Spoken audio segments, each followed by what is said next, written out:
बुद्ध आणि त्यांचा धम्म भाग 8. तर मागच्या भागामध्ये आपण पाहिलं महाप्रजापती गौतमी यांची आपण धम्मदीक्षा पाहिली होती आणि या भागामध्ये आपण पाहणार आहोत एका उडाणटप्पूची धम्मदीक्षा.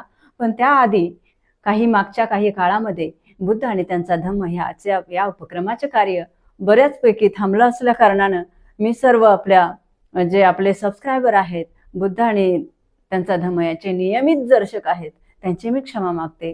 कारण काही मागच्या काळामध्ये जे श्रामणेरी श्रामणेरीचा आपण एक व्हिडिओ अपलोड केला होता, तो आपण पाहिलाच असेल. त्या शिबिराचा एक भाग म्हणून मी सुद्धा सहभागी होते 10 दिवसासाठी.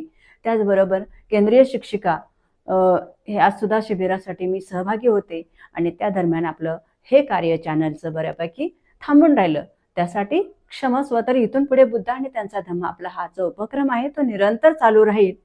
तर आत्ताचा आपला जो भाग आपण पाहणार आहोत, भाग 8, एका उडाणटप्पूची धम्मदीक्षा. तर प्राचीन काळी राजगृहामध्ये एक गुंड राहत होता.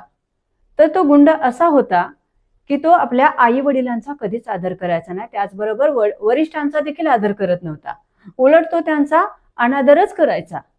आणि परत हे पाप केल्यामुळे तो काय पुण्यप्राप्तीच्या आशेने तो यज्ञयाग, चंद्र, सूर्य, अग्नी ह्याच्या पूजा करायचा, ते विधी करत राहायचा. आणि मग आपण पापमुक्त झालो अशा आविर्भावामध्ये तो अगदी मजेत आनंदात जगायचा.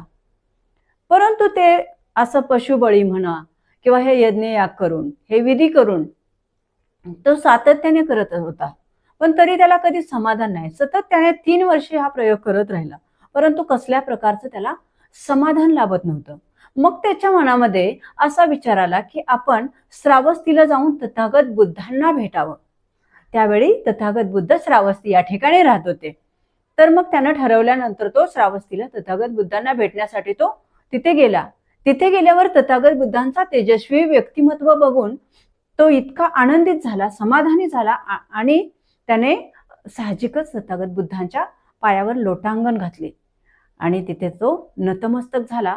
आणि त्याला एवढा आनंद झाला की त्याने जे विधी केले होते, जे सूर्याची पूजा, अग्नीची पूजा किंवा ते यज्ञयाग, होम हवन, हे जे काय केलं होतं याच्यातून त्याला ते समाधान मिळत नव्हतं. ते समाधान त्याने तथागत बुद्धांची प्रसन्न मुद्रा बघून त्याला ते समाधान मिळालं होतं. आणि म्हणून त्याला इतका आनंद झाला, तो कधी तथागत बुद्धांना मी असा मला आनंद झालाय हे सांगून असं झालं होतं. आणि त्यानं ते तथागत बुद्धांना सांगितलं आणि तथागत बुद्धांनाही ते समजलं.